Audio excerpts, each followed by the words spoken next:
आता नागपुरात जाऊया। नागपुरामध्ये धुळवडी निमित्त जर आज मटण तुम्हाला आणायचं असेल तर मटणच्या दुकानाबाहेर तुम्हाला 2 ते 3 तास वाट पाहावी लागेल, कारण मटणच्या दुकानाच्या बाहेर खूप जास्त गर्दी पाहायला मिळते। मागणी जबरदस्त वाढलेली आहे, त्यामुळे मटणाच्या दरात सुद्धा वाढ झालेली आहे। नागपूरच्या रामेश्वरी भागातल्या एका मटणाच्या दुकानातनच आढावा घेतला आमच्या प्रतिनिधींनी। दुर्वारच्या दिवशी मटणाची प्रचंड मागणी असते आणि त्यामुळे मटणच्या दुकानामध्ये लांबच लांब रांगा आपल्याला नागपूरमध्ये पाहायला मिळतात। रामेश्वरी भागातील हे मदने मटण शॉप आहे। इथली जर काही रांग बघितली तर निश्चित अनेकांना धक्का बसेल। साधारण 200 मीटरची ही रांग असेल आणि एका रांगेमध्ये जवळपास 200 ग्राहक उभे असल्याचं आपल्याला पाहायला मिळत आहे। किती वाजता रांगेत लागले तुम्ही? 6:30 पावणे 7ला।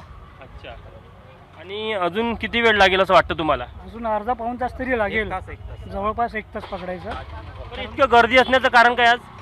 आज पळवा आहे ना, म्हणून मटणाची लाईन जास्त आहे। इकडले काही ग्राहक आहे ज्यांचा नंबर आहे। दादा, किती वाजता लागले तुम्ही दुकानात?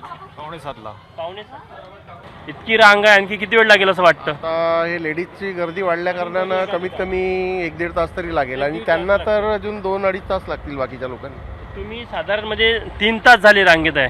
हां, 3 तासच्या जवळपास 2.5 तास तरी मिनिमम झाले, 2.5 ते पावणे 3 तास तरी। आता अर्धी रांगच्या म्हणजे कमीच संपलेली आहे आतापर्यंत। म्हणजे 2.5 तासाच्या दरम्यान 25 ते 30 लोकांचं झालं असेल कदाचित। म्हणजे आणि मटण घेतल्याशिवाय इथनं जायचं नाही असं निर्धार आहे? निर्धार म्हणजे आता होडी आहे बाकी दुसरं काही नाही। आपण बघू शकतो की धुळवड आहे, धुळवडचं एक वेगळं उत्साह आहे, धुळवडचं एक वेगळं महत्त्व आहे। आणि जे खाण्याचे शौकीन असतात, ज्यांना विशेष करून मटणाची आवड असते, अशाच लोकांसाठी आजचा दिवस मोठा दिवस मानला जातो। त्यामुळे अशा प्रकारे नागपूरच्या वेगवेगळ्या मटण शॉपच्या बाहेर आपल्याला गर्दी पाहायला मिळत आहे।